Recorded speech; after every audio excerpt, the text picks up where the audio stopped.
فسبح بحمد ربك واستغفره إنه كان توابا চিল্লা বলেন আল্লাহু আকবার আর জোরে আল্লাহু আকবার আল্লাহ পাক বলেন ইদা জা নাসরুল্লাহ আল্লাহর পক্ষ থেকে যখন আল্লাহর সাহায্য আসবে ওয়াল ফাত আই ফাতহে মক্কা যখন মক্কা বিজয় আল্লাহর পক্ষ থেকে আপনার দরবারে আসবে রয়তা আপনি দেখবেন আন্নাস মানুষগুলারে ইয়াদখুলুনা এরা প্রবেশ করে ফি দীনিল্লাহ আল্লাহর ধর্মের মানে ইসলামের মধ্যে এরা প্রবেশ করে আফওয়াজান একা একা না দলে দলে দলে দলে এরা কালেমা পড়ে মুসলমান হয়ে যায় মানে হুদাইবিয়ার সন্ধির মাধ্যমে যে মক্কা বিজয় হলো ফতহে মক্কা এই ফতহে মক্কার পরে নবীর হাতে ইহুদিরা আসলো ইয়েমেন থেকে সিরিয়া থেকে কুফা থেকে সমস্ত লোকের আইসা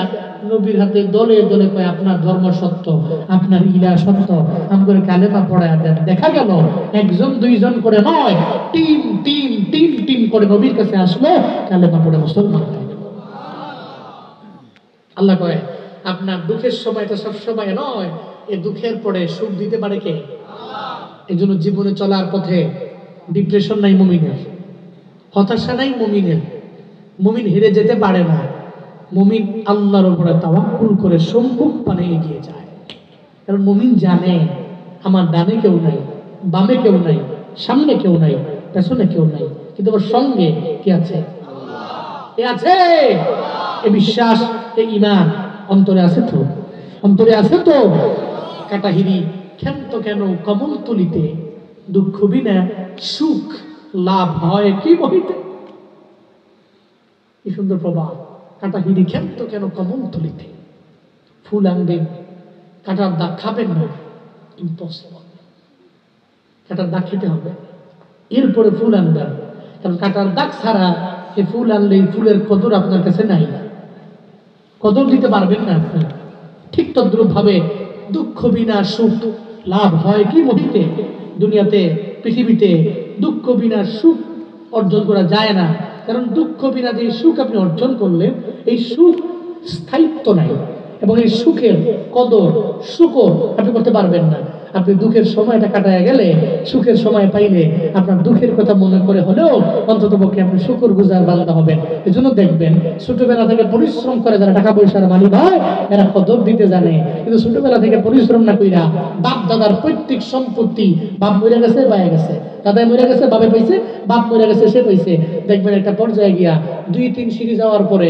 একটা সময় যেই দাদাই ছিল পুরো এলাকায় কাঁপাইতো পুরো এলাকার সমস্ত জমি ছিল দাদার কিন্তু একটা পর্যায়ে নাতিয়ে বেচ্চা বেচ্চা পথের ফকির হয়ে গেছে এরকম আছে না নাই কিন্তু দেখছেন একজন ব্যক্তি গরিব দুঃখ কষ্ট করে পরিশ্রম করে করে করে স্যাক্রিফাইস করে ত্যাগ করে সম্মুখ ফানে অগ্রগামী হয়েছে তারই দুঃখের কথা মনে আছে সে দুঃখটাকে কনভার্ট করে এমন এক সুখের সাগরে গিয়েছে ওই সুখের সাগরে আল্লাহ পাক তারে নিয়েছে এক ব্যাকগ্রাউন্ডে আছে ঈমান ব্যাকগ্রাউন্ডে আছে ধৈর্য ব্যাকগ্রাউন্ডে আছে কষ্ট মুজাহাদা একটা পর্যায়ে আল্লাহ পাক তারে দুঃখের সাগর থেকে ভাসায় ভাসায় নিয়ে সুখ দিয়ে ভরপুর বানায় দিয়েছে পড়েন না সুবহানাল্লাহ এজন্য মুমিনের জীবনে ডিপ্রেশন নাই মুমিনের জীবনে হতাশা নাই মুমিন পশ্চিম কালো ডিপ্রেশনে রোগী হতে পারে না মুমিনের বিপদ আসলে মুমিন বলে কার পক্ষ থেকে আসছে মুমিনের মুসিবত আসলে মুমিন বলে কার পক্ষ থেকে আসছে এজন্য মুমিনের জীবনে কোনো চিন্তা ফাইদা ফারাগতা ফানসাব ওয়া ইলা রাব্বিকা ফারগাব আল্লাহ পাক বলেন সূরা ইনশিরার শেষ দুই আয়াতের মধ্যে 7 এবং 8 নম্বর আয়াতের মধ্যে আল্লাহ নবীরে জানায়া দিলেন নবী হে ফাইদা ফারাগতা যখন আপনি ফারেগ হয়ে গেলেন কঠিনভাবে আপনি ইবাদতের মধ্যে মগ্ন হয়ে পড়েন ওইলা রব্বিকা ফারগাব এক কথায় আপনার রবের দিকে আপনি মনোনিবেশ করেন আপনার রবের দিকে আপনি অগ্রগামী হয়ে যান আপনি যখন ফারেগ হয়ে যাবেন কঠিনভাবে ইবাদতের মধ্যে মগ্ন হয়ে পড়েন এই ভুলার মুসলমানেরা আল্লাহ পাক নবীকে বললেন ইবাদতে মগ্ন হয়ে যান নবী জিন্দেগিতে তো ইবাদত আছে নবী যখন আমল করতেন আমার মায়ের নবীর পা মোবারক পর্যন্ত নামাজের মধ্যে ফুলে যেত সারা রাত লাগাইয়া নবীজি নামাজের মধ্যে দাঁড়ায় থাকতেন। কিন্তু নবীরে বলার মানে কি? নবীরে বলার মানে হলো আমার মায়ার নবীর মাধ্যমে দুনিয়ার সমস্ত নবীর উম্মতেরা বলো, এই উম্মতেরা একটু পারে হয়ে গেলে আমরা কি করি? দেখবেন দুনিয়া বিলাইনে কাজ শেষ, এরপরে আমল বাদ দিয়ে মোবাইল নিয়ে বসে যাই, এরপরে মোবাইলের মধ্যে নাটক দেখে, সিনেমা দেখে, ছবি দেখে। আল্লাহ কয় না রে, দুনিয়া বিলাইনের জীবিকা নির্বাহের জন্য তোমার কাজ শেষ হয়ে গেল, এরপরে তুমি আজাইরা সময় নষ্ট করিও না, ইবাদতের মধ্যে মগ্ন হয়ে যাও, এক কথায় রবের দিকে অগ্রগামী হয়ে যাও। এখন হুজুর ইবাদত করব কখন? এই ব্যাপারে জানায়া দিয়া যাই রে বাবা। 14-15 বছর পর্যন্ত আপনি নাবালেগ থাকলেন, আপনার বাবাই নামাজের ব্যাপারে বলেন নাই, আপনার মায়ও আপনার নামাজের ব্যাপারে তাগিদ দেন নাই। তবে মনে রাখবেন, আপনি তো নাবালেগ অবস্থায় পড়েন নাই, একদিন আপনি বুড়া হয়ে গেলেন। ওই সময় চাইলেও ইচ্ছা মতো নামাজ পড়া যায় না, চাইলেই রোজা রাখা যায় না, চাইলেই নেক আমলের লাইনে অগ্রগামী হওয়া যায় না। এমন অনেক মুরব্বী আছে রে, দেখবেন ওযু করার সময় 3 জগ পানি লাগে, গরম পানি ওযু করার জন্য। হোম মিনিস্টার রে বলে, আমি আমার হাত ধুইলাম, আমি আমার মুখের মধ্যে পানি দিলাম, এরপরে আমি দিয়া লাইছি। কি দিয়া লাইছি গঞ্জে? তো হোম মিনিস্টারে কয় আবার পানি দাও। পানি দিয়ে আবার মুখ টুক ধুয়ে হাতটা ধুইয়া মাছে করছে। হায় হায়, পানিও শেষ হয়ে গেছে গা, আবারও দিয়া লাইছে। কইতে পারছে না তিনটা আইছে। এরকম আছে না নাই? ওই বুড়া বয়সে ওযু করতে গেলে পানি লাগে 3 জগ, কয় জগ? আবার লাগে গরম। তো জুয়ান কালে কিচ্ছু লাগে না। ওযুর গ্যারান্টি দেওয়া যায়, পবিত্রতার গ্যারান্টি দেওয়া যায়, সব গ্যারান্টির মাধ্যমে নামাজের মুসল্লায় দাঁড়ানো যায়। এর মানে নাবালেগ অবস্থায় নামাজ পড়তে পারলাম না, কারণ আমার উপরে ফরজ না, বুড়া হয়ে গেলে আমি চাইলেও পারি না। এর মানে কি বোঝা যায়? ইবাদত করার মুখ্যম সময় হলো যৌবনকাল, ঠিক কিনা? ইবাদত করার মুখ্যম সময়, মূল টাইম, আসল ওয়াক্ত কোন কাল? কোন কাল? যৌবনকাল। আসুন না সূরা ইনশিরাহ থেকে আমরা কি শিক্ষা পেলাম, এগুলা বের করে প্যাকেট কইরা পকেটে থিয়া বাড়ি যাই। খালি পকেটে রাখলে হবে না, বাড়ির দিকে পকেট থেকে বের কইরা শিখতে হবে। সূরা ইনশিরাহ থেকে 1 নম্বর শিক্ষা আমরা পেলাম, হিদায়াত দেওয়ার মালিক কে? হিদায়াত দেওয়ার মালিক কে? আল্লাহ যার বক্ষটাকে ইসলামের জন্য কবুল করে সে পায়, আল্লাহ যার বক্ষটাকে ইসলামের জন্য কবুল করে না সে জীবনে কোনোদিন পায় না। 1 নম্বর শিক্ষা আমরা পেলাম। এরপরে 2 নম্বরে আমরা শিক্ষা পেলাম, নবীর জিন্দেগিতে গুনার অভাব নাই। বিষয়টা এমন, নবীর জিন্দেগিতে গুনার অভাব নাই, বিষয়টা এমন। কিন্তু তাওবা করে কয়বার? আমরা জিন্দেগিতে গুনাহ নাই, আমরা তাওবা করি কয়বার? তো কেমন যেন হয়ে গেল না? ওনার জিন্দেগিতে গুনাহই নাই, তাওবা করে 100 বার, আমগো আছে একবার বলে। আজকের এই মাহফিল থেকে সূরা ইনশিরাহ থেকে 2 নম্বর শিক্ষা বাড়িতে যে নবীর জিন্দেগিতে কোনো গুনাহ ছিল না, ওনার সমস্ত বুঝা আল্লাহ পাক নামিয়ে দিয়েছেন। এরপরেও উনি তওবা করলেন ডেইলি 100 বার। আমি তো 100 বার পারবো না, 50 পারবো না, 20 পারবো না, 10 পারবো না, অন্তত পক্ষে 2-3 বার একটু তওবা।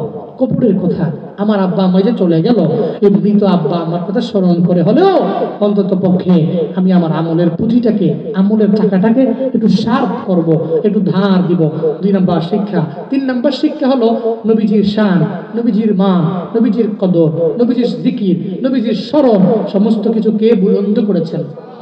কে?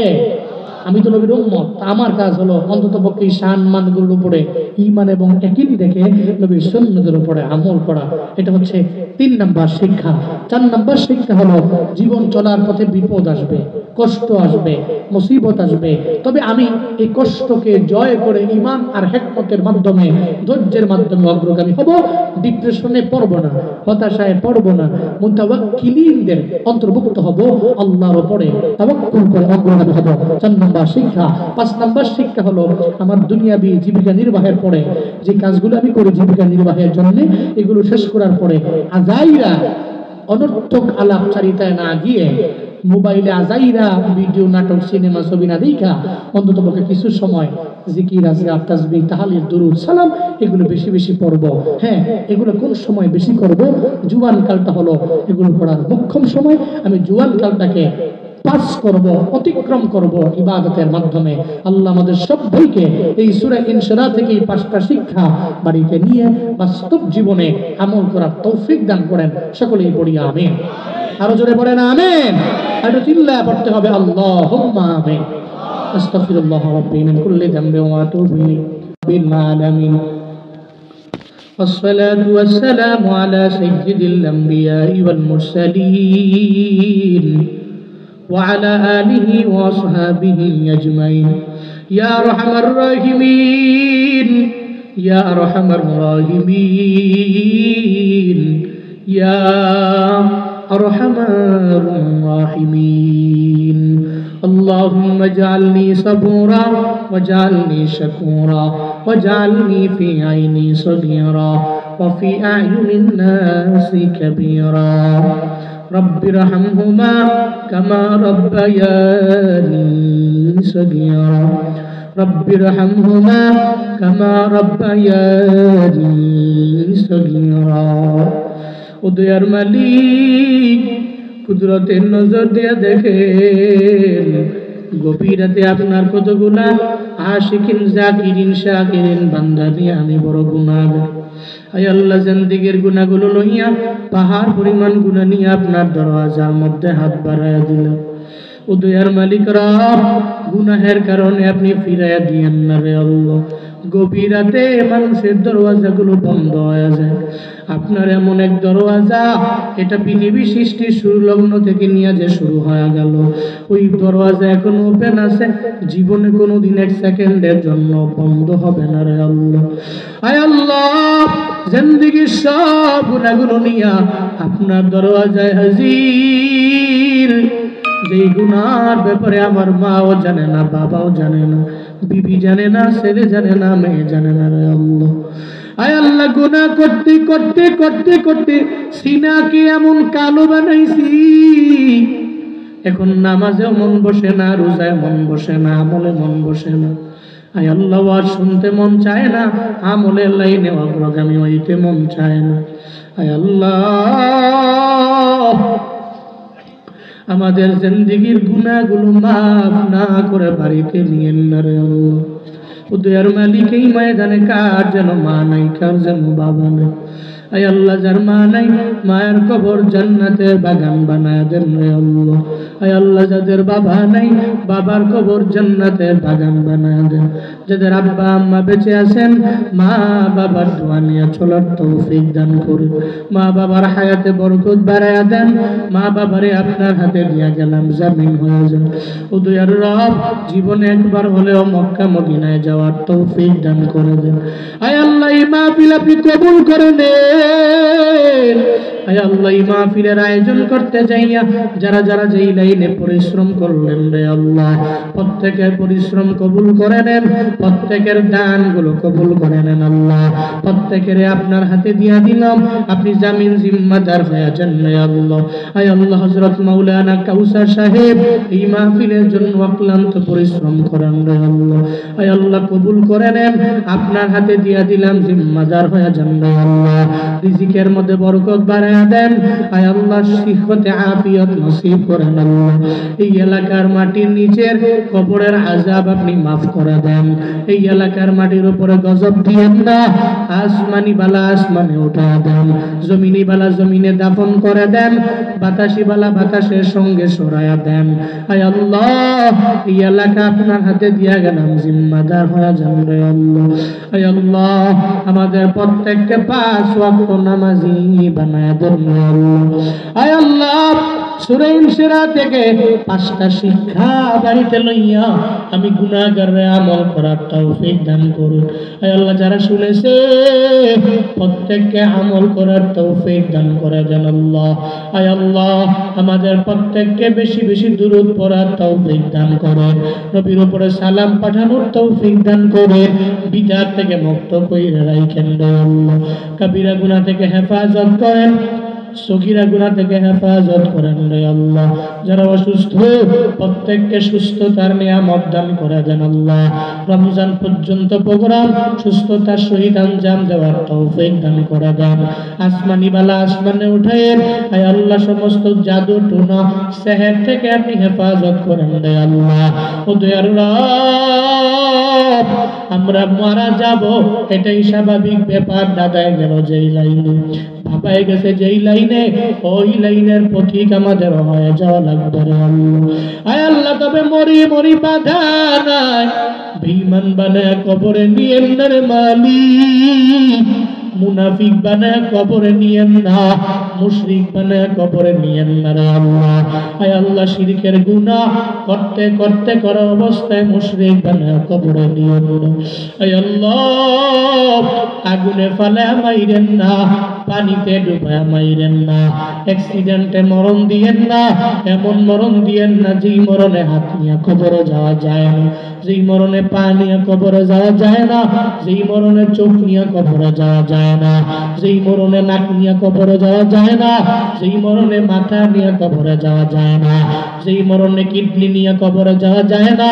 আয় আল্লাহ, এমন মরণ আপনি দিয়েন না রে আল্লাহ। আয় আল্লাহ, আমাদের মরণ রমাদানে নসিব করিয়ে, আমাদের মরণ লাইলাতুল কদরের মধ্যে দিয়েন রে আল্লাহ।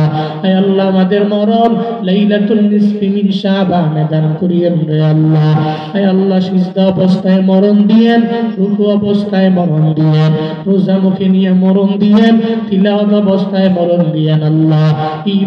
ঈমানটাকে মজবুত রাখিয়া কালেমা পড়তে পড়তে আমাদের মরণ নসিব করিয়েন রে আল্লাহ। রব্বানা তাকাব্বাল মিন্না ইন্নাকা আনতাস সামিউল আলিম ওয়া তুব আলাইনা ইয়া মাওলানা ইন্নাকা আনতাত তাওয়াবুর রহিম। ওয়া সাল্লাল্লাহু তাআলা আলা খাইরি খালকিহি ওয়া আলা আলিহি ওয়া আসহাবিহি আজমাইন।